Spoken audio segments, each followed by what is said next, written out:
Welcome back, you beautiful people. In this episode of RTHD, I'm going to try to explain how to install Stable Diffusion AI version 1.5. This time, it's actually for the APUs, the AMD Ryzen APUs. So this is a bit different from what you might have been accustomed to, which is the GPU. So basically, you have to you don't have to purchase any expensive GPUs to get this to work. And this is super awesome because this is a great development for those who don't want to spend too much money playing around with the system. And I've been trying to get this thing to work for quite some time. I've been waiting for someone who is better than me at coding to get something going, and I'm really happy to report that someone was able to get this going. But just before we begin, I want to just remind you to please like and subscribe as well if this is going to help you guys out. And I want to apologize for any mistakes I'm going to make while I'm going through this, because it's really difficult to plan an entire speech as we go through this YouTube video. So please bear that in mind. But that being said, these are the things that we want to discuss today. It's not discussion, but to show you how to install this and get this running on your Ryzen APU. So what I have is actually a Ryzen 5600G, and it's fairly decent in processing. It's not the best, but it works enough to get this going. So you should have really good success if you have the Ryzen 5 5600G, which is an APU, meaning that it has CPU cores plus it also does graphics. And so you need a processor that has those built-in graphics, or they call it GPU, but this is not a dedicated GPU, okay? Because dedicated GPUs are hundreds of dollars, and this is just one CPU that has some graphics ability, and the ability is pretty good for low to medium games and so forth. So it's good enough for me. And we're gonna get Stable Diffusion to run. This is what the Stable Diffusion UI looks like to run on this machine, which means you don't have to spend thousands or hundreds of dollars buying a dedicated GPU. You will be sacrificing some time in order to get the images to generate, but we'll, for someone who's just starting off, you probably don't want to invest so much into into a GPU just for this, right? And the good thing as well is that it's going to be free, and you don't have to pay a subscription service to someone else to generate a few images if you wanted. Okay, so it does take a little bit more time to generate, but if you're not going to be generating anything professionally, or you need it super right away. The good news is that I was able to generate this picture in about a minute and a half. So it isn't really bad. It is not that bad. Okay. Well, hopefully for you guys. Okay. So I'm going to go through these points as we get into the process of installing. I'm not going to show you every single step in the installer, but I'm going to guide you on how to get this to work. So let me start off by saying that the original repo, which is on GitHub, in order to get Stable Diffusion to work really easily, was designed by was coded by this guy called Automatic1111, which there's tons of videos on YouTube out there that shows this guy doing this. Unfortunately though, there was a lack of AMD support, especially for the APUs. And so you might have been able to get the GPU to run using this code, but it doesn't seem to work really well. Both for the GPUs on AMD side of things, and also it just didn't work for me when I tried to use it on an APU, on the Ryzen APU. And that's where this guy came in. I can't even pronounce it. It's just ISHQQY Tiger. And this guy did something really awesome. He actually created a branch. So he branched out of Automatic's version, and then he modified it, I guess, to add support for the AMD APUs. And so this is the one I tried out. I'm gonna either have the link in the description, or you can just use, you can just pause the video and try to type this out in Google, and you should be able to find it if you Google it. So if you just Google it, you're gonna find it as the top one. Just make sure if you don't find it, just type in GitHub as well, and you should be able to find this. And once you do that, you're going to get this repo, and I'm going to show you guys how to get this installed. So I'm going to close off automatic one, and we're going to continue on with this one. Okay, so you need two things, first of all, to get this to install on Windows. By the way, I'm running Windows 11 Pro, and I'm using NVMe drives. You don't have to, so that's beside the point. It may run a little bit slow without the NVMe drives, but you should be fine. I'm running 16 gigs of RAM, so that's a fair amount of memory. But as you can see, my memory is kind of high up in usage, right? And I'll come to that in a bit. And of course, the Ryzen 5600. You also need about 10 to 20 gigs of space to get this all installed up. Okay, so with that being said, first thing you need to do is to make sure that you have Git for Windows. So you need to download, you could just search for Git for Windows, and you click on the first link and you download it. And it's going to ask you to download, but I already downloaded it already because you can see it here, Git 2.40.1. And once you install that up, it's going to be fairly complicated to install. So complicated in the sense that it asks you a lot of questions. Just go through every single default that you find. Okay, so I'm just going to run it really quickly. And okay, and it's gonna open up, and it's gonna be, so I'm just gonna show you really quickly. I'm gonna say next. Just go through everything, just default everything. Okay, I used the default option was Vim, but I also know Nano, so you're gonna have to know a little bit about Nano, or you could just use something that you're accustomed to, like Notepad++ or Visual Studio. There's a lot of different options here. You won't really need this for the install. So the good thing is you can go through this for just fine and just choose everything, just everything's default, and you should be good to go there. So once you get that installed, what should happen is from the command prompt, which is you just click on there and you type in CMD, you're going to get the command prompt. You click on that. And as you please go through this video really slowly, and you'll see that it actually makes sense. So you can actually now run Git from the command prompt. It means that it exists. That's why it answered back with all of this information. Okay, so that's step one. Step two is you need to follow at least one part of the instruction in the repo, which is to install Python. But you have to be really careful. You need to install this particular version of Python, or else it's not going to work. Okay, so click on this link, go to this page, and you should see Windows Installer 64-bit, and that is for Windows 11, of course, and this should work for Windows 10 if you have the 64-bit version. Once you install this up, Python, there's going to be an option when you're installing it that I want to show you that's super important, and it is it was mentioned somewhere, but I guess it's not in here. So let me just see if I can get that installer up and running, and I'll show you the first option. Oh no. Okay, let me see if I can modify. Okay, basically the option is to you make sure that it's running from the path. You must click on that option, run from within the path. Okay, and once you do that, then you'll see this note, which is actually wrong. It says that you need to clone automatic git repo. But no, this is just the old notes. You actually have to clone. So you have to type in git clone, and you actually have to go up to where you see code, click there, and copy this link, the HTTPS link that you get here.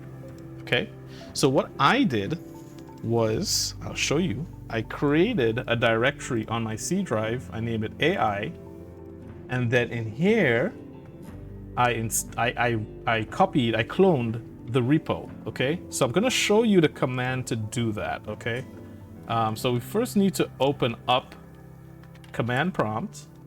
Okay, and you'll notice that I'm in the wrong directory. So I need to type in cd, because I already so we created the directory AI, and in there, you're gonna, now that we've changed to that specific directory, in there, we're gonna click git clone, and then we're gonna copy and paste the repo, but it's gonna be the L, it looks like an L, but it's ISHQQY tiger, okay? And then the git file itself. And when you do that, it's gonna make this directory, it's gonna download, and it's gonna make this directory.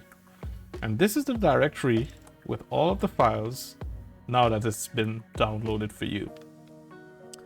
Now, that's not all. There's one more thing that it's really super important for you to do to get this to work on the Ryzen, and it's the command arguments. So we reached here, okay?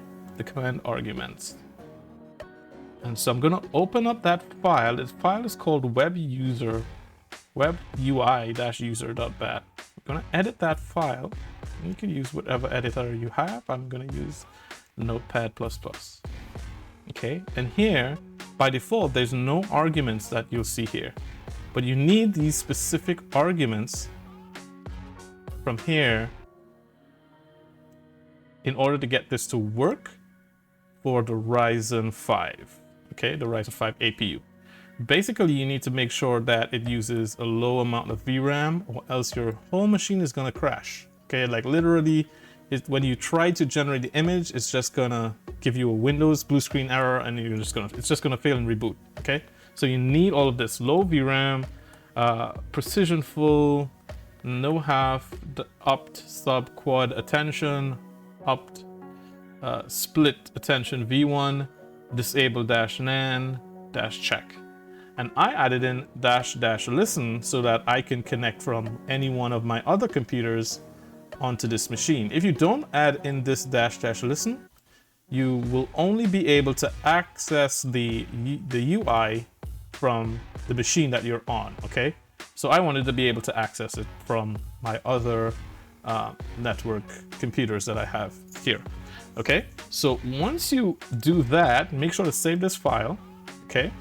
And then you're gonna go back to the directory, and all you need to do, I'm gonna close it off because it's already running. All you need to do from there, once you've installed it correctly, is you double click web UI user, and it's gonna go through all the processes of downloading, installing, and everything. So because I've already downloaded and installed, and it takes a while to download for the first time, but once you've downloaded that 10 to 15 gigs of data, then you get to this point where it's just gonna initialize, and then it will tell you the website location. So basically you get to access the UI once you reach this point where it says running on local URL, and in this case you see 0.0.0.0. That's because I entered this -listen. If I didn't enter this -listen, what I would have gotten was the, where did it go? Oh, the 127.0.0.1. So this is what you need to access it. So once you type this into the browser and then you put in the port :7860, you're gonna get this interface. And this interface is gonna give you the option to enter a prompt. So in this case, I put a sports car in the forest. And it's gonna ask you quite some complicated questions here, and so I'm gonna go through that really quickly as well too, just to give you an idea of what you need to do. So the sampling method, I did some research on this, and DDIM seems to be a good one. So with DDIM, you need less steps. So in this case, I put 12, but you can start off with 8. And when you do that, you can keep the width as 512, 512. In the beginning, all of this stuff should be, just default. And the seed is random at -1. And that's all you need. You just need at least 8 steps, or 12 in my case, just to get it really good. And you should be up and running. So for example, if I said, let's go with a person, maybe A person might not be the best thing because you can get like anomalies. So let's say a truck. Okay, let's go with a truck in the forest. Okay, and I have the default settings. Well, not the default settings, but I set it to DDIM as I said, and sample steps 12. And now when I click generate, what should happen, as you can see in the back here, it says DDIM sampler. You don't need to have this open open on the screen in front of the window, but I'm just showing you what's happening. It's gonna go through some steps. So it says this is basically the first step, taking 8%. And what we see here is it says the ETA, and notice the number. So it's like 1 minute 44, but it goes down really fast. So it's, you can see, nearly a minute, and then it's gonna go down. It's making each one of these steps. It's going through each one of those steps in order to generate a AI, an AI photo of of that prompt. Okay, so if we wait just a few more seconds, it's gonna hopefully give a fair depiction, fair interpretation of that prompt. With that being said, there's some really strange things that happen. I mean, obviously the AI doesn't always understand everything, and what I noticed is like for generating people, you may want to use a negative prompt a lot of the times. So like I created this extra prompt. Oh, it's nearly finished. Let's see. Let's have a look at this before I get to the negative prompt section. Even though it says 100%, it still takes a few seconds before you get the actual high quality image, which is you're going to see it's going to be fairly high quality. Wow. Okay. Yeah. So as you can see, it's pretty high quality in terms of what is generated. Fair enough. If you don't really look really super deep, you're not going to see any errors. Okay. So it's pretty cool. And the thing is that this might seem long, but if you try to use this without utilizing the GPU part of the APU, the Ryzen APU, this could likely take 15 minutes just using the CPU. So we've saved, 15 times the wait time to get this to load. So this is really awesome, and it works fine. And the good thing is it's using your normal machine resources. You don't have to spend a lot of money to get this thing to work. It's really awesome. Okay, and I just discovered this like 2 or 3 days ago, so this is really brand spanking new. But let's say that I mentioned that for objects it's fine. Sometimes it has issues with people, and so you might want to generate a person. Let's say a person in the forest, but I mean sometimes there's gonna be the AI is not going to generate those the persons accurately, or it's sometimes it's deformed and stuff like that. So like I created a style which is basically the prompts. You just save it, and I have one called no deformities, and if I apply that, what it's going to do is going to add in on the negative part, meaning that it'll tell the AI don't produce anything that is deformed. So you see it says deformity, deformed eyes, deformed teeth, deformed face, deformed hands. So it's going to tell the AI don't generate an image that has deformed human beings, so to speak. And sometimes it still fails, but let's just try this out and see if this works. But then, right before we do that, I just also want to mention that it's probably good to click on this restore faces if you have human beings, if you're going to try to generate human forms. That helps out with the faces a lot. So with that, you just click on generate, and let's see what the AI is going to do. Again, it's going to take another minute. I do apologize. Again, this is a video that's going to be hardly edited, just edited to maybe cut out the errors if there's any errors in my speech. Okay, so there's going to be a few errors, but I just wanted this to be out as soon as possible so you guys can get at least a working version, because you never know when they adjust this code and then it doesn't work again. So please get it as soon as you can and get it installed on your machine, and you should be good to go. So we're just gonna wait a few more seconds. As I said, this might seem slow to you, But to get this is amazing for an APU, which is a fairly low-end graphics processing unit, to be able to generate, you know, an AI image. It does look strange. I mean, this part looks strange. I'm just wondering how this is gonna actually change into a person in the forest. But let's see what the AI magic is gonna do. It might be crazy. Oh wow. Yeah, okay.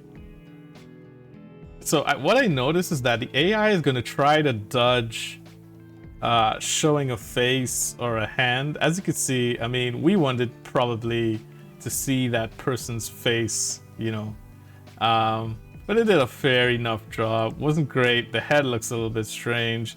There's ways to do things even better. Like you could type in a detailed. So it depends on the prompt a lot of the time. Let's go with a detailed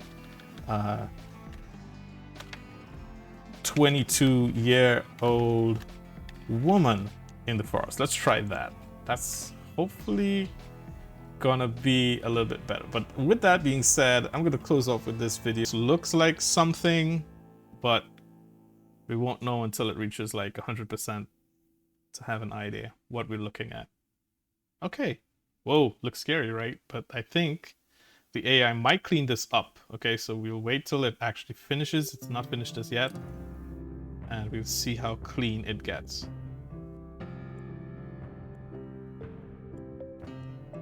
Oh, for some reason it failed. Okay, so sometimes if this happens as well, it's because there's probably too many steps.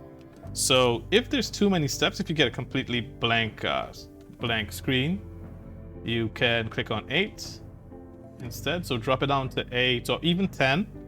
Now let's see what 8 does. 8 should do something. It's going to change the entire image though, because we're using a random seed. Okay, so it's going to change who appeared on the image itself. And sometimes as well, if you don't want to use a random seed, you can use this recycle button, which is going to generate the actual seed number, and you can keep the seed number, change the value, and then go to the generate button, which is up here.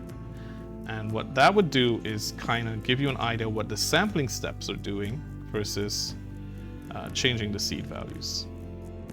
This one looks really vague.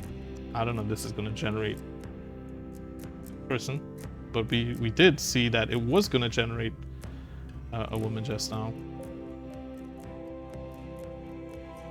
Yep, we did, but this one is far from perfect. Okay, so you can just reseed and just try back the steps, and you should be able to get something.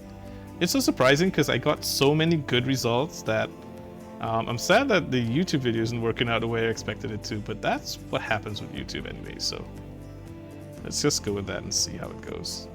I think this might be it, if I don't jinx myself again. It does require a lot of playing around, as you can see, so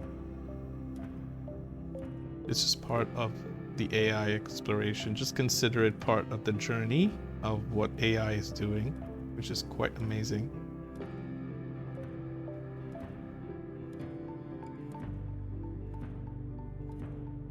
And it's not really unbearably slow. Like, I mean, the Ryzen CPU itself can do so many things while you're waiting, and the browser shows you the ETA, so you can go ahead and browse in the meantime while you see when it's gonna finish. So it's kind of, you know, it's kind of convenient. It's not as fast as some of the services out there though, but you know, those services cost a lot to get those GPUs going. Hopefully it's not deformed. Yeah, wonderful. So we actually got, in this case, it's a little bit far away, but we got, you know, something that we can work with. And you can adjust the, I mean, it did this with a really vague prompt, right? I mean, you know. So anyways, I hope that this helped you guys out. Please make sure to like and subscribe. And I'll see you guys again soon on another episode of RTHD coming to a YouTube screen near you. Take care. Bye-bye.